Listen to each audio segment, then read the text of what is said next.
میرے دوستوں دیکھو اللہ پاک کو اپنے بندوں سے ہاتھ لگاؤ اور تعلق ہوتا ہے. اللہ پاک کو اپنے بندوں سے لگاؤ تعلق ہوتا ہے اور وہ اس کے لیے نبیوں کو بھیجتے ہیں اور میرے دوستوں نبی کرنا کے بھیج دیتے ہیں. میرے دوستوں اب یہ ہے جتنا نظام سارے عالم کے انسانوں پر ماں باپ سے 20 ملک ہے آمدن ملک میں پھر دیکھیں لوگ لا الہ الا اللہ کامیاب ہو جائیں گے اور اس کی کیسے کامیابی ملے گی. محمد رسول اللہ صلی اللہ علیہ وسلم کی چیزیں سے ہم اللہ کے حکم پورا کریں. اللہ نے حضور صلی اللہ علیہ وسلم کو سارے عالم کی رسالت بھیجی, نبی بنا کے بھیجا, رسول بنا کے بھیجا اور رحمت بنا کے بھیجا. اے دوستوں یہ حکومت بھی جو ہے سارے عرب کے انسانوں کی دین سے خیر خائی چاہے. آج سے اب بھی مانگے اللہ پاک یاد ہے ہمیں حضور کا حکومت گزاری معاف کرواتے اب معاف کرواتے اور اب شروع معاف کروا کر پیدا کرنے کے نقصان سے بچاتے سارے عالم کے انسانوں کو دنیا تشریف کروا دیں. جو میرے دوستوں کلمہ پڑھتے ہی ہمارے اللہ کی حفاظت میں آ گئی. کلمہ پڑھتے ہی ہم کسی قوم کی مجدید ہے. اب ہر مسلمان سے کلمہ پڑھا اس کے اوپر علامہ کی محنت آ پڑی, ہر مسلمان پر آ پڑی. کام کیا ہے کہ اللہ کے ہر خیر سے نہیں ہوتا. تمام میرے اسلام یہ مشترکہ بات ہے, مشترکہ بات ہے. اللہ کے پاس سے نہیں ہوتا. اللہ سے ہوتا ہے اور محمد صلی اللہ علیہ وسلم کے نیچے سے ہوتا ہے. اس کو بار بار کہیں گے, بار بار کہیں گے, ہمارے دلوں میں بدلتی جائے گی. اللہ پاک کی ذات آ گئی حکم کو پورا کرنے کا جذبہ بڑھتا چلے جائے گا. میرے دوستوں تو ابھی کسی کے لیے قوم نے اب سارے عالم سے ہمارا کلمہ پڑھتے ہی آپ سارے عالم سے ہو گئے. ہر عالم کے ہو گئے. جو کلمہ پڑھ لے گا ایسا ہو جائے گا اجبا کے پیٹ سے پیدا ہوا. تو میں میرے دوستوں دل سے معافی مانگے اور معافی مانگیں گے. نہیں آتا سارے کے سارے عالم کے انسانوں کو آتا کہ دلوں میں اتار دے. اتنی ذات آج سے ہوتا ہے اور محمد یہ طریقے سے ہوتا ہے. اپنے کرم سے سب کے دل میں اتار دے اور سب کے گناہ کو معاف کروا دے. اور آئندہ کے لیے امت بنا دے. امت ہی ہے ابھی شادی لاگے آپ گاؤں کی نہیں صبح پڑھتے ہی امت ہی صلی اللہ علیہ وسلم کی محنت ہمارا آپ. تو بھائی میرے دوستوں ہمارے ہوتے ہیں نبی کو جو بھیجا جاتا ہے جو امت ہے اس وقت میں بھی یہی مقصد ہے. ہمارے صلی اللہ علیہ وسلم کو اللہ نے سارے عالم کے لیے بھیجا. ہمارے امت کے بچے بچے کو بھی سارے عالم کے لیے اللہ نے بھیجا. جو ہم ابھی مانگیں گے تو اللہ یقین طور پر میرے دوستوں ہمیں تنگی سے ہر چیز آرام سے نکالے گا. ایسی جگہ سے دے گا موبائل کی ہوگا اور سب کچھ نکالے گا. ہم کھائے گا ہمیں اب یہ سارے کلمہ پڑھ کر دو تک کے عذاب سمجھ جائے, کبھی عذاب سمجھ جائے. یہ جو بیت کرتے رہیں گے وہ امان کریں گے, ایسے طرح وہ امان اس سارا عالم کے سارے میں شفیق بنے گی, میزبان بنے گی. جو لوگ ایمانی رہیں سب کھائیں گے. اگر ہم نے اپنے آپ کو امتی نہ سمجھا, میرے دوستوں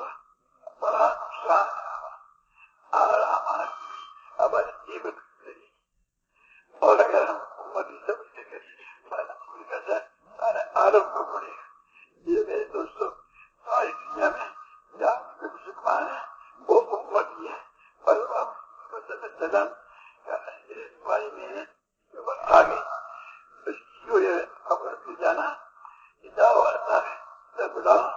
یہ بہت بڑی طاقت ہے. ابھی کے مقابلے میں ساری ترتیب ہونے کے لیے ابھی کے محمد صلی اللہ علیہ وسلم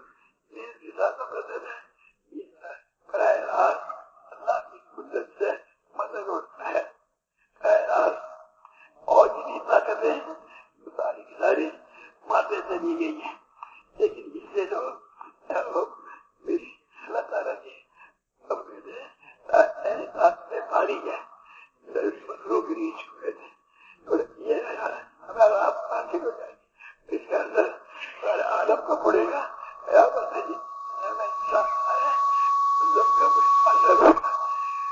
یہ بھی ہے. یا اللہ سے بھی جہاں بھی وہ مقام ہو گیا جس کی وجہ سے ہمیں محبوب کر دیا. وہ گناہ معاف کرتے ہیں اور ہمیں روز محنت کے لیے قبول فرماتے ہیں. اور سارے عالم انسانوں کو اللہ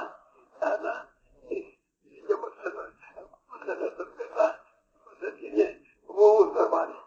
مانگتے رہے اللہ کی ذات سے امید ہے. جب آپ مانگتے رہیں گے اس کے بعد اللہ کا وعدہ ہے استقبال کرے گا بھی پکڑے گا.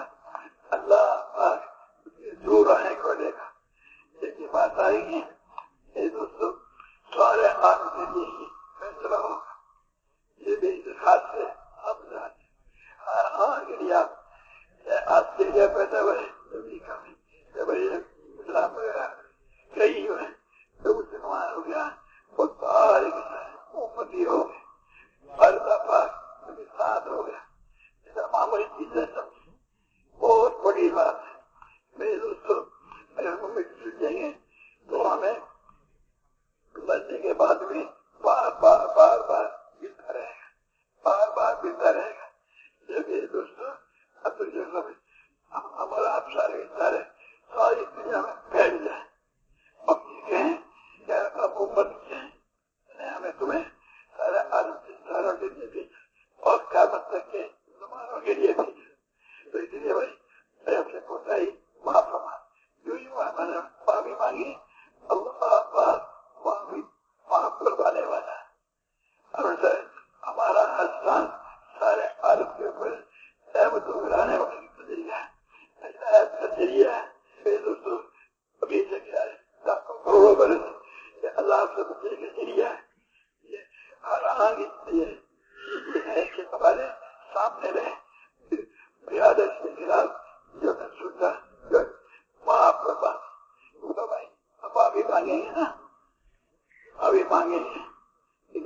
آج سے ہم گاڑ والے نہیں ہیں ہندوستان والے بڑے دکھا ہم نے کلمہ پڑھا ہم حضور صلی اللہ علیہ وسلم کے مفتی ہو گئے.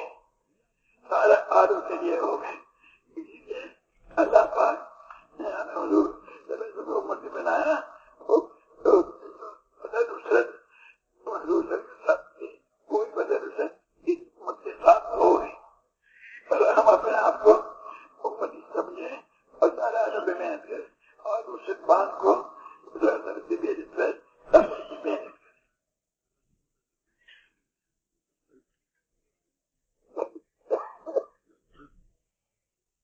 তো মেরে মহতারাম দোস্তার বুজুর্গ উনি বলতেছেন যে আমরা যতদিনই পড়ছি লা ইলাহা ইল্লাল্লাহ এটা পড়ার সাথে সাথে আমরা হুজুর সাল্লাল্লাহু আলাইহি ওয়াসাল্লামের উম্মতের অন্তর্ভুক্ত হয়ে গেছি.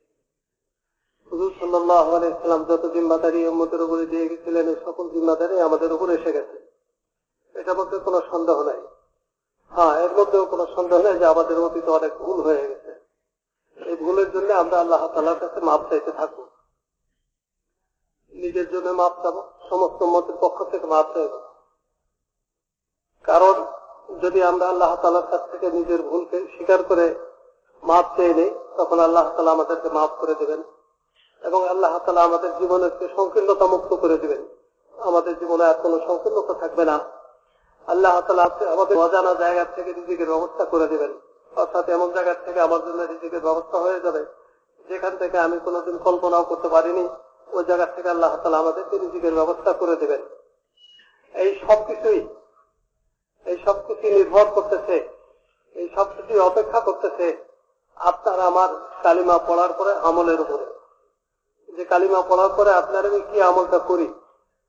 যদি কালিমা পড়ার পরে যে আমল করা দরকার ওই আমল আমরা করি, যে আমল আমাদের জিম্মায় আসছে ওই আমল আমরা যদি করি, সবকিছু আল্লাহ তাআলা করে দেবেন। আপন কুদরতের দ্বারাই আল্লাহ তাআলা করে দেবেন। কারণ এই সমস্ত এই ইস্তেগফারের উপরে আল্লাহ তাআলার ওয়াদা রয়েছে যে বান্দা যখন ইস্তেগফার করবে তখন আল্লাহ তাআলা বান্দাকে কি কি দিবেন, এটা আল্লাহ তাআলার ওয়াদা রয়েছে ইস্তেগফারের উপরে।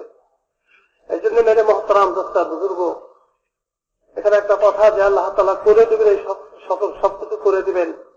কিভাবে করে দিবেন? হুজুর সাল্লাল্লাহু আলাইহি সাল্লামের তরিকার অনুসরণ করার দ্বারা করে দিবেন। যে আমার জীবনকে হুজুর সাল্লাল্লাহু আলাইহি সাল্লামের তরিকার পাবন্দ বানাইতে হবে। আমার জীবনের সকল আমল, সকল কর্মকাণ্ড হুজুর সাল্লাল্লাহু আলাইহি সাল্লামের তরিকা অনুযায়ী হবে।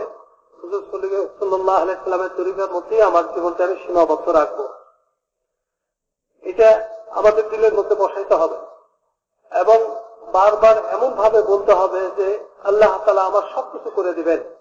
কখন করে দিবেন? হুজুর সাল্লাল্লাহু আলাইহি সাল্লামের তরিকার হুজুর সাল্লাল্লাহু আলাইহি সাল্লামের তরিকার উপরে পাবন্দির দ্বারা আল্লাহ তাআলা করে দিবেন। এটা বলতে থাকবো, দাওয়াত দিতে থাকবো, বলতে থাকবো, বলতে বলতে যাতে দিল আমার এই কথাটাকে, আমার এই জবানের কথাটাকে গ্রহণ করে নেয় যে হ্যাঁ, হুজুর সাল্লাল্লাহু আলাইহি সাল্লামের তরিকার পাবন্দির দ্বারাই আল্লাহ তাআলা আমাকে সবকিছু করে দেবেন। হুজুর সাল্লাল্লাহু আলাইহি সাল্লামের তরিকা কি ছিল? হুজুর সাল্লাল্লাহু আলাইহি সাল্লামের তরিকা ছিল মেরে মুহতারাম সবচেয়ে গুরুত্বপূর্ণ অংশ হুজুর সাল্লাল্লাহু আলাইহি সাল্লামের জীবনের, যে মানুষদেরকে আল্লাহ তাআলা মুক্তি করা, মানুষদেরকে কুফর থেকে, শিরকের থেকে, মন মতো জীবন চলার থেকে বাতে আল্লাহ তাআলা মুক্তি করাই ছিল হুজুর সাল্লাল্লাহু আলাইহি সাল্লামের জীবনের মূল অংশ। তো মেরে মুহতারাম দোস্তর বুজুর্গ, একদিকে যখন দেখি আমরা এরকম ভাবে মেহনত করতে থাকবো, কালিমা পড়তে থাকবো, অতীতের ভুলের জন্য আল্লাহ তাআলার কাছে মাফ চাইতে থাকবো এবং সমস্ত উম্মতের জন্য মাফ চাইব। কিভাবে মাফ চাইব? একেবারে মা বাবার মতো শফিক হয়ে, মা বাবা যেমন সন্তানের উপর দয়া পরবশ হয় ওইরকম দয়া নিয়ে আমি করব, তাদের খায়ের খা হয়ে করব। যেমন মা বাবা সন্তানের জন্য খায়ের খা থাকেন, মঙ্গল চান, ভালো চান, ভালো ভবিষ্যতের আশা করেন, মা বাপ চান, কামনা করেন, ওইরকম ভাবে খায়ের খাহি অন্তর নিয়ে, যে অন্তরের মধ্যে খায়ের খাহি থাকবে, শফকত থাকবে, দয়া থাকবে সারা উম্মতের জন্য। কারণ হুজুর সাল্লাল্লাহু আলাইহি সাল্লাম অতীতের ওই সমস্ত নবীদের মতো নন, যে সমস্ত নবীদেরকে আল্লাহ তাআলা শুধুমাত্র বিশেষ কোন এলাকা, বংশ, গোষ্ঠী, সংখ্যা, শহর, দেশ এর জন্য পাঠাচ্ছিলেন। হুজুর সাল্লাল্লাহু আলাইহি সাল্লাম ওই রকম ক্ষণিকের বা নির্দিষ্ট এলাকার নবুয়তির দায়িত্ব নিয়ে হুজুর সাল্লাল্লাহু আলাইহি সাল্লাম দুনিয়াতে আসেন নাই। হুজুর সাল্লাল্লাহু আলাইহি সাল্লাম সারা আলমের ইনসানিয়তের নবী, কিয়ামত পর্যন্ত আনেওয়ালা মানুষের নবী। তো আমাদের ওই নিয়তের মধ্যে ওইটা থাকতে হবে এবং নিজেকে বলতে হবে যে আমি বললাম লা ইলাহা ইল্লাল্লাহ মুহাম্মাদুর রাসূলুল্লাহ, আমি হুজুর সাল্লাল্লাহু আলাইহি সাল্লামের উম্মতের অন্তর্ভুক্ত হয়ে গেলাম। হুজুর সাল্লাল্লাহু আলাইহি সাল্লামের উম্মতের অন্তর্ভুক্ত হয়ে গেলাম। আমাদের নবী যেমনি ভাবে কোন গণ্ডির মধ্যে সীমাবদ্ধ ছিলেন না, সুতরাং আমিও কোন গণ্ডির মধ্যে সীমাবদ্ধ না। কোনোভাবেই যেন আমি আমাকে সীমাবদ্ধ মনে না করি, বিশেষ করে দেশের মনে না করি, বাংলাদেশের মনে না করি, কেউ আমাকে কেউ অন্য দেশে মনে না করি, বরং আমি তো হুজুর সাল্লাল্লাহু আলাইহি সাল্লামের উম্মত এবং হুজুর সাল্লাল্লাহু আলাইহি সাল্লাম যেহেতু সারা আলমের জন্য নবী, সুতরাং আমার মেহনতের দায়িত্ব হলো সারা আলমই আমার মেহনতের জিম্মায়। সারা আলমকে সামনে নিয়ে আমাকে মেহনত করতে হবে, আল্লাহ তাআলার কাছে দোয়া করতে হবে যে আল্লাহ তুমি সারা আলমের ইনসানিয়তের জন্য হেদায়েতের ফয়সালা করে দাও। আল্লাহ সারা আলমের মানুষের দিলের মধ্যে এই কালিমার হাকিকতকে ভরে দাও। সারা আলমের মানুষদেরকে তুমি মাফ করে দাও। বিশেষ করে ওই তবকা যারা লা ইলাহা ইল্লাল্লাহ পড়ছে, পড়ার পরেও তারা নবীর কামকে নিজের কাম এখনো বানাইতে পারে নাই, তাদেরকে তুমি মাফ করে দাও। মেরে মোহতারাম দোস্তার বুজুর্গ, যখন নাকি আমি এইভাবে দোয়া করতে থাকবো আল্লাহ তাআলার কাছে, তখন আল্লাহ তাআলা আমার সামনে রাস্তা খুলবেন, আল্লাহ তাআলা আমাকে রাহবারি করবেন।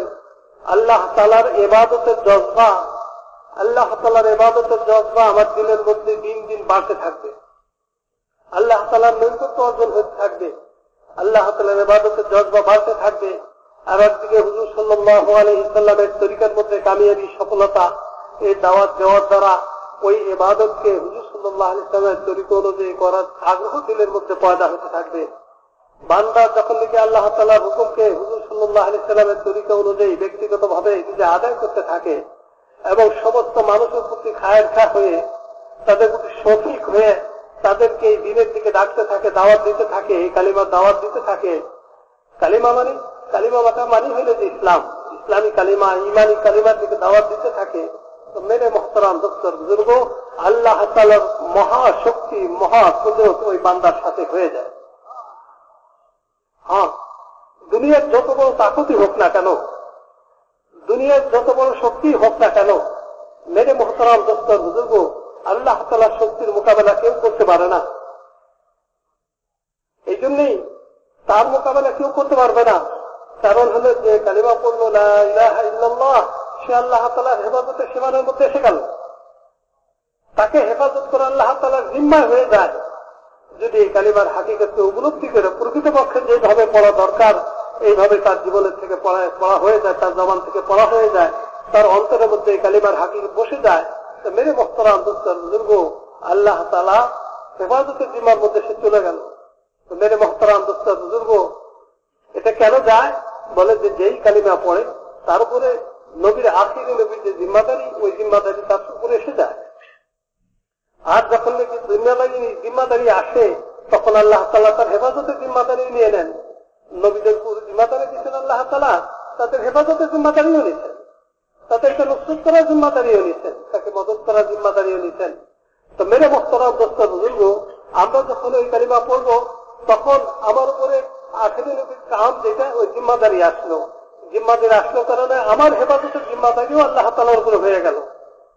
মেরে মোহতারাম দোস্তর বুজুর্গ, এইভাবে যখন নাকি আমার অতীতের ভুলের কারণে আমি আল্লাহ তাআলার কাছে মাফ চাইতে থাকবো, ইস্তেগফার করতে থাকবো এবং উম্মতের উপরে শফিক হয়ে খায়ের খা হয়ে উম্মতের জন্য মাফ চাইতে থাকবো, উম্মতের জন্য যখন আমি মাফ চাইতে থাকবো, তো মেরে মোহতারাম দোস্তর বুজুর্গ, তখন আমার এই ইস্তেগফারের আসরাত, প্রভাব, আমার এই মেহনতের প্রভাব, আমার এই ইবাদতের প্রভাব আল্লাহ তাআলা সারা দুনিয়াতে ছড়াই দিবেন, সারা দুনিয়াতে আল্লাহ তাআলা এর আসরকে ছড়াই দিবেন এবং আমার প্রতিটা শ্বাস প্রশ্বাস, প্রতিটা নিঃশ্বাস আলমের জন্য রহমতের জরিয়া হবে।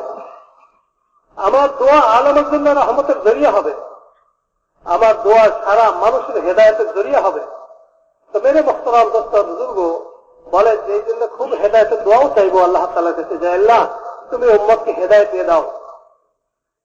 তখনই আমি মনের থেকে চাইতে পারবো যখন আমি নিজেকে উম্মতের অন্তর্ভুক্ত মনে করব, কোন দেশের গণ্ডির মধ্যে নিজেকে সীমাবদ্ধ না করব, তখনই আমি উম্মতের অন্তর্ভুক্ত হইলাম। আর আমি যদি কোন দেশের মধ্যে নিজেকে সীমাবদ্ধ মনে করি, কোন অঞ্চল, কোন এলাকা, কোন গাঁও, কোন পরিবারের মধ্যে সীমাবদ্ধ মনে করি, তো মেরে মোহতারাম দোস্তর বুজুর্গ, আমি তো হুজুর সাল্লাল্লাহু আলাইহি সাল্লাম যে মাকসাদ সারা দুনিয়ার মানুষকে হুজুর সাল্লাল্লাহু আলাইহি সাল্লামের নবী বানানো হয়েছে, ওর থেকে আমি নিজেকে বের করে দিলাম, পৃথক করে ফেললাম। যখন আমি নিজেকে পৃথক করে ফেললাম, তখন আমার দোয়ার আসরটা সারা দুনিয়াতে সারা দুনিয়া পর্যন্ত পৌঁছবে না, সমস্ত মানুষের পর্যন্ত আমার মানুষের জন্য আমার দোয়াটা আল্লাহ তাআলার কাছে পৌঁছবে না। এই জন্য মেরে মোহতারাম দোস্তর বুজুর্গ, আমি এই কথাটা নিজেকে বুঝাই, বলতে থাকি, এই কথাটাই দাওয়াত দিতে থাকি যে আমাদের নবী সারা দুনিয়ার মানুষের জন্য নবী ছিলেন, কিয়ামত পর্যন্ত আনেওয়ালা মানুষের জন্য নবী ছিলেন, আর আমিও আমাদের নবীর উম্মত। আর এক একজন উম্মতের উপরে এই দায়িত্ব, জিম্মাদারি আমাদের নবী রেখে গেছেন। এটা মনে করে আমি যখন এই কামগুলো করতে থাকবো, নিজের জন্য মাপ চাইবো আর উম্মতের জন্য মাপ চাইবো, দাওয়াত দিতে থাকবো, সারা দুনিয়াকে সামনে রেখে দাওয়াত দিতে থাকবো, তো মেরে মোহতারাম দোস্ত বুজুর্গ, আর আল্লাহ তাআলার হুকুমগুলোকে হুজুর সাল্লাল্লাহু আলাইহি ওয়াসাল্লামের তরিকা অনুযায়ী পুরো করতে থাকবো এবং এইটার মধ্যেই কামিয়াবির ইয়াকিন করবো। আমার নজর দৃষ্টি যেন অন্যদিকে না যায়, শুধুমাত্র এরই মধ্যে সীমাবদ্ধ থাকে যে কামিয়াবি আল্লাহ তাআলা এই কালিমার মধ্যে রাখছেন, আর আমার কাছে কামিয়াবিতে আসবে আল্লাহ তাআলার হুকুম হুজুর সাল্লাল্লাহু আলাইহি ওয়াসাল্লামের তরিকা অনুযায়ী পুরো করার মাধ্যমে আসবে। এর মধ্যে যদি আমি সীমাবদ্ধ থাকি, নিজেকে সীমাবদ্ধ রাখি, তো মেরে মোহতারাম দোস্ত বুজুর্গ, আর এতে কি দাওয়াত দিতে থাকি সারা দুনিয়াকে সামনে নিয়ে, তা আমার প্রতিটা মুহূর্তের মেহনতের আসরকে আল্লাহ তাআলা সারা দুনিয়াকে ছড়াই দিবেন। আমার দোয়াকে আল্লাহ তাআলা সারা দুনিয়ার মানুষের হেদায়েতের জরিয়া বানাই দিবেন। আমার মেহনতকে আল্লাহ তাআলা সারা দুনিয়ার মানুষের জন্য রহমতের জরিয়া বানাই দিবেন। আমার দোয়াকে আল্লাহ তাআলা সারা দুনিয়ার মানুষের হেফাজতের জরিয়া বানাই দিবেন। বান্দা যখন ইস্তেগফার করতে থাকে, মেহনত করতে থাকে, তখন আল্লাহ তাআলার পক্ষ থেকে দুইটার একটা সিদ্ধান্ত হয়ে যায়, দুইটার মধ্যে থেকে একটা অবশ্যই তার সিদ্ধান্ত হয়ে যায়। হয়তো আল্লাহ তাআলা হেদায়েত দিয়ে দিবেন, আর কারো নসিবে যদি হেদায়েত না থেকে থাকে, আল্লাহ তাআলা তাকে দুনিয়া থেকে সরাই দিবেন।